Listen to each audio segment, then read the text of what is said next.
ಇದೇ ರೀತಿ ಒಮ್ಮೊಮ್ಮೆ ಉದ್ಯಾನವನದಲ್ಲಿದ್ದು ವಿಹರಿಸುತ್ತಿದ್ದಾಗ ಅವರಿಗೆ ಅವರ ವನವಾಸದ ದಿನಗಳು ಸ್ಮರಣೆಗೆ ಬರುತ್ತಿದ್ದವು. ಆ ವಿರಹವನ್ನು ನೆನೆದು ಇಬ್ಬರಿಗೂ ವ್ಯಥೆಯಾಗುತ್ತಿತ್ತು. ಒಂದು ದಿನ ಮಲ್ಲಿಗೆಯ ಹಂದರದಡಿಯಲ್ಲಿ ಏಕಾಸನಾಸೀನರಾಗಿ ಬಹು ಹೊತ್ತು ಏನೇನೋ ಮಾತಾಡುತ್ತಿದ್ದರು, ನಗುತ್ತಿದ್ದರು. ಪಕ್ಕನೆ ಪಂಚವಟಿಯ ಕುರಿತು ಮಾತು ಬಂತು. ಶ್ರೀರಾಮನು, ಸೀತಾ, ಆ ಕೆಟ್ಟ ಮೃಗವನ್ನು ಕಂಡು ಮೋಹಿಸಿ ಎಷ್ಟೆಲ್ಲ ಕಷ್ಟವನ್ನು ಕೊಟ್ಟೆ ಎಂದು ಆಕೆಯ ಕದಪನ್ನು ಮೃದುವಾಗಿ ಹಿಂಡಿದನು. ಸೀತೆಗೆ ಸಹಿಸಲಾರದ ದುಃಖವೂ ಉಕ್ಕಿ ಬಂತು. ಒಂದೇ ಸವನೆ ಅಳತೊಡಗಿದಳು. ಶ್ರೀರಾಮನಿಗೆ ಅಯ್ಯೋ, ತಾನೇಕೆ ಅದನ್ನು ಹೇಳಿದೆ ಎಂದು ಸಂಕಟವಾಯಿತು. ಏನು ಹೇಳಿದರೂ ಸೀತೆಗೆ ಸಮಾಧಾನವಾಗಲಿಲ್ಲ. ಆಕೆಯನ್ನು ಸಾಂತ್ವನಗೊಳಿಸಲು ಕೈಬಾಯಿಗಳಿಂದೆಷ್ಟು ಸಾಧ್ಯವೋ ಅಷ್ಟನ್ನೂ ಮಾಡಿ ಪ್ರಯತ್ನಿಸಿದನು. ಆದರೆ ಸೀತೆಯು ಬಿಕ್ಕಳಿಸುತ್ತಲೇ ಇದ್ದಳು. ಮತ್ತೆ ನಿಧಾನವಾಗಿ ಅವಳನ್ನೆತ್ತಿ ಆಧರಿಸಿಕೊಂಡು ಶ್ರೀರಾಮನು ಅರಮನೆಯತ್ತ ಬಂದನು. ಒಂದೆರಡು ದಿನಗಳು ಹಾಗೆಯೇ ಸಂದುವು. ಮತ್ತೊಂದು ದಿನ ಅದನ್ನೆಲ್ಲ ಮರೆತು ತಮ್ಮ ಅಂತಃಪುರದಲ್ಲಿ ವಿನೋದವಾಗಿದ್ದಾಗ ಸೀತೆಯು ತನ್ನರಸನ ಭುಜದಲ್ಲಿ ಜೂತುಕೊಂಡು, ಅಂದು ಆ ಕೆಟ್ಟ ಹೆಂಗಸು ಸುಂದರಿಯಾಗಿ ಬಂದಿದ್ದಾಗ ಬೇಕೆಂತಲೇ ಅವಳನ್ನು ಚೇಷ್ಟೆ ಮಾಡಿ, ಸ್ವಾಮಿ, ಎಂತಹ ಅನರ್ಥವನ್ನು ತಂದುಕೊಂಡ್ರಿ ಎಂದು ಆಡಿ ಶ್ರೀರಾಮನ ಗಲ್ಲವನ್ನು ಹಿಡಿದಾಡಿಸಿದಳು. ಅದರಿಂದ ಶ್ರೀರಾಮನು ನೊಂದು ಗಂಭೀರನಾದನು. ಹಾಗೆಯೇ ಅವನಿಗೆ ನಸು ಕೋಪವೂ ಆವರಿಸಿತು. ಅದನ್ನು ಗಮನಿಸಿದ ಸೀತೆಯು ಅಯ್ಯೋ ಎಂದು ತರಹರಿಸಿದಳು. ಪತಿಯ ಪಾದಗಳನ್ನು ಹಿಡಿದು ಗೋಳಾಡತೊಡಗಿದಳು. ಸ್ವಲ್ಪ ಹೊತ್ತಿನ ಮೇಲೆ ಹಾಗೆಯೇ ಇಬ್ಬರೂ ನಿದ್ದೆ ಹೋದರು. ಮತ್ತು ಒಂದೆರಡು ದಿವಸಗಳು ಸ್ವಲ್ಪ ಬಿಗುವಾಗಿಯೇ ಕಳೆದವು. ಹೀಗೆಯೇ 4-6 ದಿವಸಗಳು ಕಳೆದ ಮೇಲೆ ಇಬ್ಬರೂ ಹೂದೋಟದಲ್ಲಿ ಸಂಜೆ ಅಡ್ಡಾಡುತ್ತಿರುವಾಗ ಮತ್ತೊಮ್ಮೆ ವನವಾಸದ ಸವಿನೆನಪುಗಳು ಇಬ್ಬರ ಚಿತ್ತದಲ್ಲಿಯೂ ಅಂತೆಯೇ ಒಂದು ಕಡೆ ಇಬ್ಬರೂ ಜತೆಯಾಗಿ ಕುಳಿತು ಅದನ್ನು ತೋಡಿಕೊಳ್ಳತೊಡಗಿದರು. ಚಿತ್ರಕೂಟದ ನಿಸರ್ಗ ಸೌಂದರ್ಯದ ಸೊಬಗು, ಆ ಗಿರಿನಿಧಿಗಳ ರಮ್ಯತೆ, ಆ ಗಾಳಿ, ಆ ತಂಪು, ಆ ಉದಯಾಸ್ತಗಳು, ಆ ಚಂದ್ರಿಕಾ ಸುಧೆ ಎಲ್ಲವೂ ಒಂದೊಂದಾಗಿ ಮನದಲ್ಲಿ ಮೂಡಿ ಮಾತಿನಲ್ಲಿ ವ್ಯಕ್ತಗೊಂಡವು. ಹಾಗೆಯೇ ಅನೇಕ ಪುಣ್ಯಾಶ್ರಮಗಳ ನೆನಪು ಬಂತು. ಆ ಘನತಪೋಧನರ ದಿವ್ಯ ಸಾನ್ನಿಧ್ಯದ ಸುಖವನ್ನು ಇಬ್ಬರೂ ಮಾತುಗಳಲ್ಲಿ ಆಡಿಕೊಂಡು ಅನುಭವಿಸಿದರು. ಅತ್ರಿ ಮುನಿಗಳ ಆಶ್ರಮದ ಘನತೆಯನ್ನು ನೆನೆದು ಇಬ್ಬರಿಗೂ ತಾವಿಬ್ಬರೂ ಅಲ್ಲೇ ಇರುವೆವೋ ಎಂಬಷ್ಟು ತನ್ಮಯತೆ ಉಂಟಾಯಿತು. ಪರಮ ಪೂಜ್ಯಳಾದ ಅನುಸೂಯಾದೇವಿ, ಅವಳ ಉಪದೇಶ ಎಲ್ಲವೂ ಸೀತಾದೇವಿಯ ಕಣ್ಣು ಕಿವಿಗಳಲ್ಲಿ ಸುಸ್ಪಷ್ಟವಾಗಿ ಗೋಚರಿಸಿದಂತಾಯಿತು.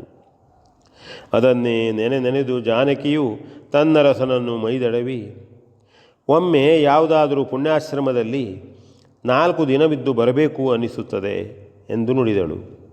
ಶ್ರೀರಾಮನು ನಕ್ಕು, ಸೀತಾ, ಬಯಕೆ ಏನೆಂದು ಎಷ್ಟು ಕೇಳಿದರೂ ಹೇಳದ ನೀನು ಈಗ ನೀನಾಗಿ ಬಾಯ್ಬಿಟ್ಟಿಯಲ್ಲ ಎಂದು ಆಕೆಯ ಬೆನ್ನ ಮೇಲೆ ಮೃದುವಾಗಿ ತಟ್ಟಿದನು. ನಾಥ, ಬಯಕೆಯು ಪೂರೈಸಲ್ಪಡುವುದಕ್ಕಾಗಿಯೇ ಏನನ್ನಾದರೂ ನಾನು ಬಯಸಲೇ ಇಲ್ಲ. ಆ ಇಚ್ಛೆಯೂ ಇರಲಿಲ್ಲ, ಈಗಲೂ ಇಲ್ಲ. ಆದರೆ ಒಂದೊಂದೇ ಹಿಂದಿನ ಪುಣ್ಯಾಶ್ರಮಗಳ ನೆನಪಾಗಿ ಪಕ್ಕನೇ ಒಮ್ಮೆ ಹೋಗಿ ಬಂದರೇನು ಎಂದು ಅನ್ನಿಸಿತು ಎಂದು ಸೀತೆಯು ಉತ್ತರಿಸಿದಳು. ಶ್ರೀರಾಮನು ಅವಳ ಬೆನ್ನನ್ನು ಸವರುತ್ತಾ, ಹೃದಯೇಶ್ವರಿ, ಅದಕ್ಕೇನಂತೆ? ಇಬ್ಬರಿಗೂ ಹೋಗಿ ಬರಲು ನಮ್ಮ ಅಯೋಧ್ಯೆಯ ರಾಜಕಾರ್ಯವು ಅವಕಾಶವನ್ನು ನೀಯದಿದ್ದರೆ ನೀನಾದರೂ ಹೋಗಿ 10 ದಿನವಿದ್ದು ಬರಬಹುದು. ಅಂತಹವರ ಆಶೀರ್ವಾದವನ್ನು ಹೋಗಿ ಪಡೆದು ಬರುವುದು ವಿಹಿತವೇ.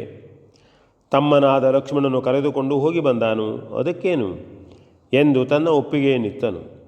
ಆ ದಿನ ಆ ಮಾತು ಈ ಮಾತು ಎಂದು ಮಾತಾಡಿಕೊಳ್ಳುತ್ತಾ ಬಹು ಹೊತ್ತಿನವರೆಗೆ ಅಲ್ಲಿಯೇ ಇದ್ದವರು ಮತ್ತೆ ಅರಮನೆಯನ್ನು ಸೇರಿದರು.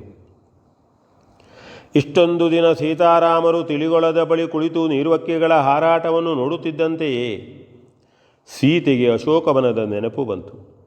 ಮೈ ಜುಮ್ ಎಂದಿತು. ಅದನ್ನು ಬುದ್ಧಿಪೂರ್ವಕವಾಗಿ ಮರೆಯಲು ಪ್ರಯತ್ನಿಸಿದಂತೆ ಅದು ಹೆಚ್ಚು ಹೆಚ್ಚಾಗಿ ಆ ಅಸಹನೀಯ ದುಸ್ಥಿತಿಯನ್ನೆಲ್ಲ ಕೆದಕಿ ಮರುಕಳಿಸಿತು. ಕಣ್ಣಂಚಿನಲ್ಲಿ ನೀರೂರಿತು.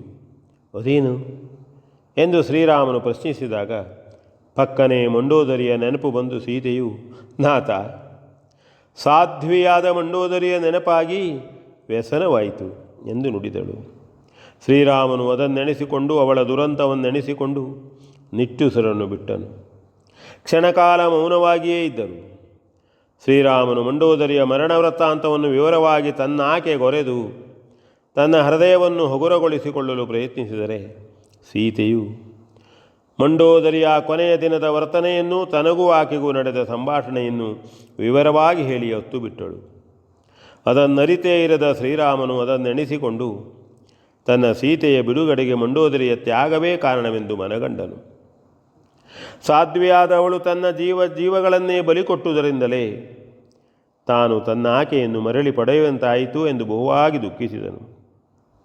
ರಾಮ ಸೀತೆಯರಿಬ್ಬರೂ ಮಂಡೋದರಿಯ ಕುರಿತಾಗಿಯೇ ಬಹಳ ಹೊತ್ತು ಮಾತಾಡಿಕೊಂಡು ಆಕೆಯನ್ನು ಬಗೆಬಗೆಯಾಗಿ ಕೊಂಡಾಡಿ ಆಡಿಕೊಳ್ಳುತ್ತಾ ತಮ್ಮ ತಮ್ಮ ಹೃದಯ ಭಾರವನ್ನು ಕುಗ್ಗಿಸಿಕೊಳ್ಳಲು ಒಂದೇ ಸವನೆ ಮರುಗುತ್ತಿದ್ದರು. ರಾತ್ರಿ ಮೀರಿದುದರಿಂದ ಹಾಗೆಯೇ ನಿಟ್ಟುಸಿರನ್ನು ಸೂಸಿ ಇಬ್ಬರೂ ಅರಮನೆಯತ್ತ ನಡೆದು ಉಣ್ಣದೆ ಮಲಗಿ ಹಾಗೆಯೇ ನಿದ್ರಿಸಿದರು. ಸೀತೆಯು ಸ್ವಪ್ನದಲ್ಲಿ ಏನೇನೋ ಕಂಡು ಅಡಿಗಡಿಗೆ ಚೀರಿಕೊಳ್ಳುತ್ತಿದ್ದಳು. ಶ್ರೀರಾಮನು ತನ್ನಾಕೆಯನ್ನು ಮೈದಡವಿ ಸಮಾಧಾನವನ್ನು ಹೇಳಿ ಮತ್ತೆ ನಿದ್ರಿಸುವಂತೆ ಮಾಡುತ್ತಿದ್ದನು. ತಾನು ಸರಿಯಾಗಿ ನಿದ್ರಿಸದೆ ಎಚ್ಚರವಾಗಿಯೂ ಇರದೆ ಬಹು ಕಷ್ಟದಿಂದ ಆ ರಾತ್ರಿಯನ್ನು ಕಳೆದನು. ಮತ್ತೆ ಒಂದೆರಡು ದಿವಸಗಳವರೆಗೆ ಶ್ರೀರಾಮನಿಗೂ ಸೀತೆಗೂ ಅದೇ ದುಗುಡವಾಗಿರಿಸಿ ಒಂದು ರೀತಿಯ ಜಾಡ್ಡವನ್ನೇ ತಂದಿತ್ತು. V N Bhagwat Barballi.